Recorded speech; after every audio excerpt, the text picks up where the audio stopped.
नमस्ते दोस्तों, स्वागत है आपका एक और शानदार वीडियो में जहां हम एक बहुत ही जरूरी और इंटरेस्टिंग टॉपिक के बारे में बात करने वाले हैं, जो है how to find undervalued stock for investing. दोस्तों, मैं हमेशा ये कोशिश करता हूं कि आपको इन्वेस्टिंग और फाइनेंस के ऐसे टॉपिक समझाऊं जो आपकी वेल्थ क्रिएशन जर्नी को आसान और सफल बनाए। तो दोस्तों, इन्वेस्टिंग की दुनिया काफी कॉम्प्लेक्स लग सकती है, लेकिन अगर आप बेसिक समझ लेते हो तो यह बहुत ही रिवॉर्डिंग हो सकती है। आज का टॉपिक का फोकस है अंडरवैल्यूड स्टॉक्स। तो ये अंडरवैल्यूड स्टॉक क्या होते हैं? दोस्तों, अंडरवैल्यूड स्टॉक वो होते हैं जो मार्केट में अपने एक्चुअल वर्थ यानी इंट्रिंसिक वैल्यू के कंपैरिजन में कम प्राइस पे ट्रेड करते हैं। यानी मार्केट इन स्टॉक के रियल पोटेंशियल को रिकॉग्नाइज नहीं कर रहा होता, इस वजह से ये एक डिस्काउंट प्राइस पे मिलते हैं। और अगर आप इन्हें सही टाइम पे खरीद लेते हैं तो लॉन्ग टर्म में ये आपको काफी रिटर्न दे सकते हैं। लेकिन ये अंडरवैल्यूड स्टॉक कैसे पता चलेगा? कैसे आइडेंटिफाई करें कि कौन सा अंडरवैल्यूड स्टॉक है या कौन सा नहीं? तो मैं आज आपको एक detail step by step guide दूंगा जिसमें आप समझ पाएंगे कि कौन किन मैट्रिक्स और टेक्निक का यूज करके आप अंडरवैल्यूड स्टॉक को आइडेंटिफाई कर सकते हो। तो दोस्तों, अगर आप बिगनर हो या एडवांस इन्वेस्टर, ये वीडियो आपके लिए इक्वली हेल्पफुल होने वाली है। तो ये वीडियो को एंड तक जरूर देखना और अपने नोट्स को रेडी रखना, क्योंकि यहाँ आपको काफी वैल्यूएबल इंसाइट मिलने वाले हैं। तो चलिए बिना किसी डिले करे शुरू करते हैं। तो दोस्तों, सबसे पहले आपको इंट्रिंसिक वैल्यू समझना पड़ेगा। इंट्रिंसिक वैल्यू एक स्टॉक की रियल वर्थ होती है जो डिपेंड करती है उसके फ्यूचर कैश फ्लोज, अर्निंग और ग्रोथ पोटेंशियल पर। अगर एक स्टॉक का मार्केट प्राइस उसकी इंट्रिंसिक वैल्यू से कम है तो वो अंडर वैल्यूड है। फॉर एग्जाम्पल, मान लीजिए एक स्टॉक की इंट्रिंसिक वैल्यू 500 है, लेकिन वो मार्केट में ट्रेड कर रहा है 400 रुपए पर, मतलब वो स्टॉक अंडर वैल्यूड है। दूसरा स्टेप है पी रेशियो समझना। दोस्तों, पी रेशियो एक पॉपुलर मेट्रिक है to find undervalued stock. उसका फॉर्मूला है मार्केट प्राइस पर शेयर डिवाइडेड बाय अर्निंग पर शेयर। अगर एक कंपनी का पी रेशियो उसके सेक्टर के एवरेज पी रेशियो से कम है तो हो सकता है वो स्टॉक अंडर वैल्यूड हो। फॉर एग्जांपल, आईटी सेक्टर का एवरेज पी रेशियो है 30। अगर एक आईटी कंपनी का पी रेशियो 20 है तो हो सकता है वो स्टॉक अंडर वैल्यूड हो। लेकिन सिर्फ पी रेशियो देखना काफी नहीं है। ये तभी यूजफुल होता है जब आप उस सेक्टर के पीयर के साथ कंपैरिजन करो। दोस्तों, तीसरा स्टेप है पीबी रेशियो समझना। पीबी रेशियो यानी प्राइस टू बुक रेशियो। उसका फॉर्मूला है मार्केट प्राइस पर share divided bye book value पर शेयर।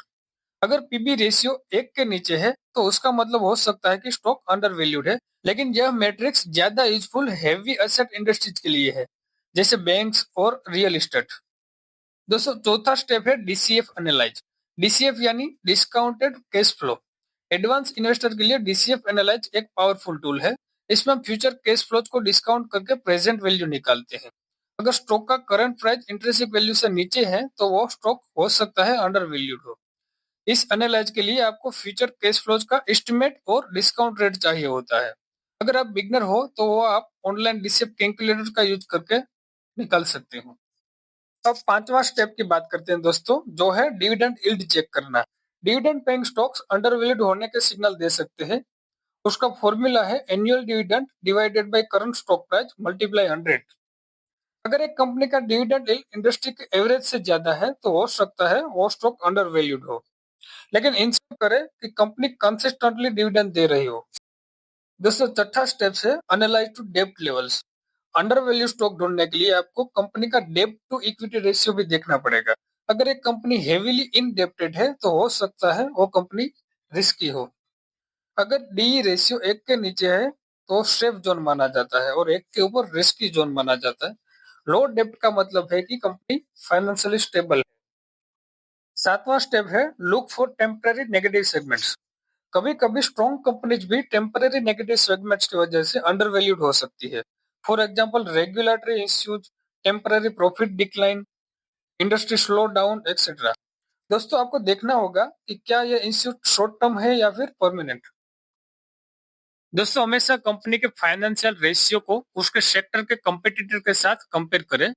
अगर एक कंपनी का ग्रोथ, प्रॉफिट मार्जिन और रेवेन्यू पेयर से बेटर है, लेकिन उसका वैल्यूएशन कम है, तो हो सकता है वो स्टॉक अंडरवैल्यूड हो। आज के टाइम में आप स्टॉक स्क्रीनर्स का यूज करके इजीली अंडरवैल्यू स्टॉक को आइडेंटिफाई कर सकते हो। कुछ पॉपुलर टूल्स है जैसे screener dot in, money control, टिकर टैप। वहां पे आप इजीली फिल्टर्स लगा के लो पी, हाई डिविडेंड यील्ड और लो पीबी स्टॉक को आइडेंटिफाई कर सकते हो। तो दोस्तों, ये थे कुछ जरूरी स्टेप्स जो आपको अंडरवैल्यू स्टॉक को आइडेंटिफाई करने में मदद करेंगे।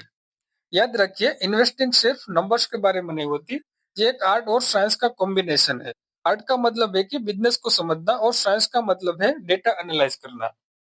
एक सफल इन्वेस्टर बनने के लिए आपको डिसिप्लिन, पेशेंस और वेल इन्फॉर्म रहना पड़ेगा।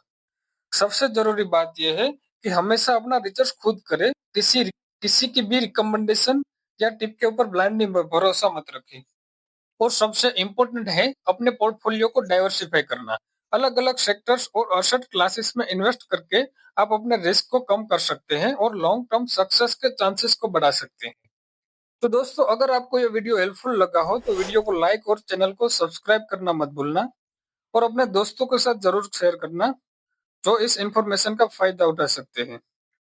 और साथ ही कमेंट करके मुझे जरूर बताना कि आप किस कंपनी को ट्रैक कर रहे हैं। मैं आपसे अगले वीडियो में मिलूंगा एक नए और इंटरेस्टिंग टॉपिक के साथ, जो आपकी इन्वेस्टिंग जर्नी को आगे बढ़ाने में मदद करेंगे। धन्यवाद।